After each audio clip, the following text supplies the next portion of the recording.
Well, today we're re-diving into a classic story that's all about that feeling, the Emperor's New Clothes. It's a tale that's hundreds of years old, but you'll be surprised how much it still applies to our world today. So, let's set the scene.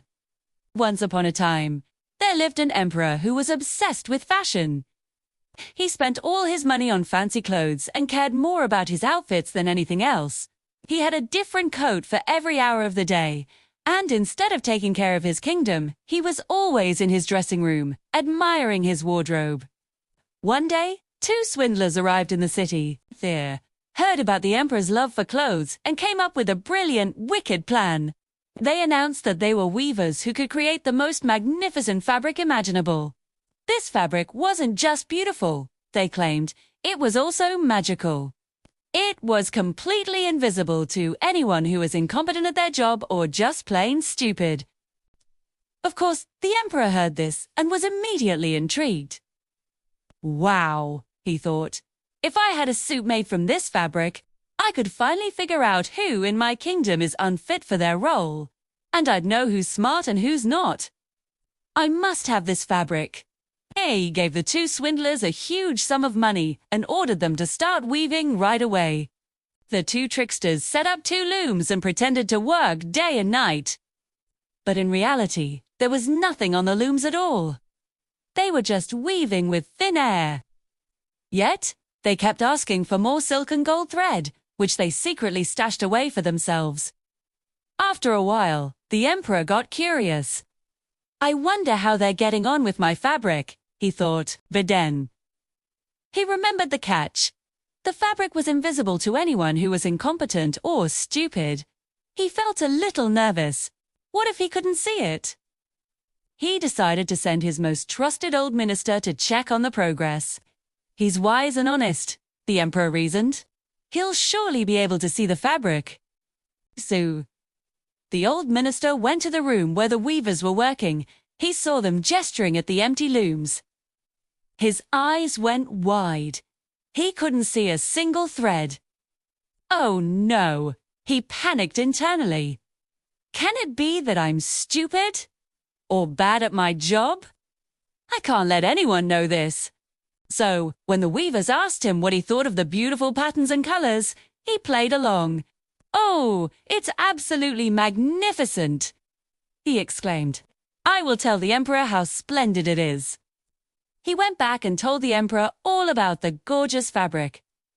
The emperor was delighted and sent more money to the weavers. Soon, he sent another trusted official to check on the progress. Just like the first minister, this official saw nothing. But he was also too afraid to admit it. He didn't want to be seen as a fool, so he praised the non-existent cloth and reported back to the emperor about its wonderful qualities. Soon, everyone in the city was talking about this incredible, magical fabric. The emperor himself couldn't wait any longer and decided to see it with his own eyes. Accompanied by his two officials who had already seen it, he went to the weavers. They were still waving their hands over empty looms. The emperor stared and stared.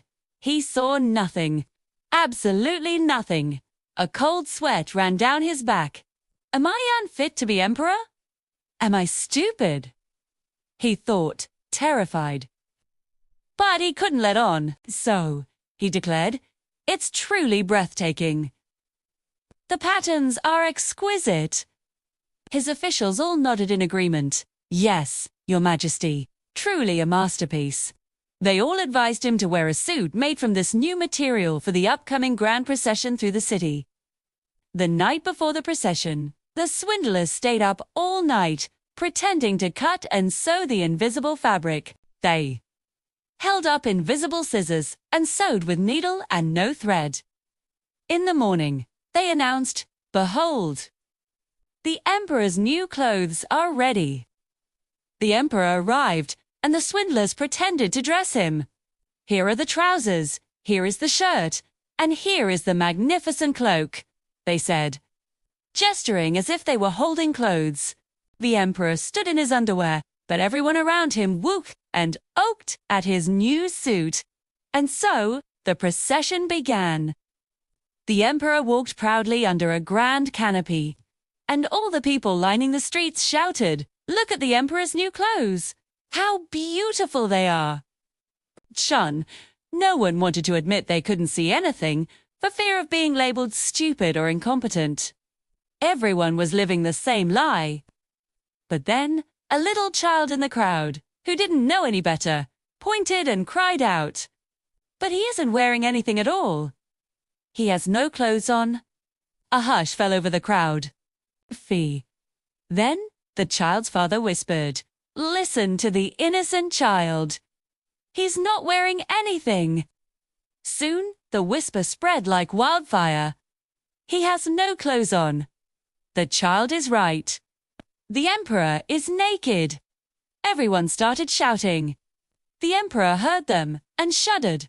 He knew they were right, but the procession had to go on. He couldn't just stop.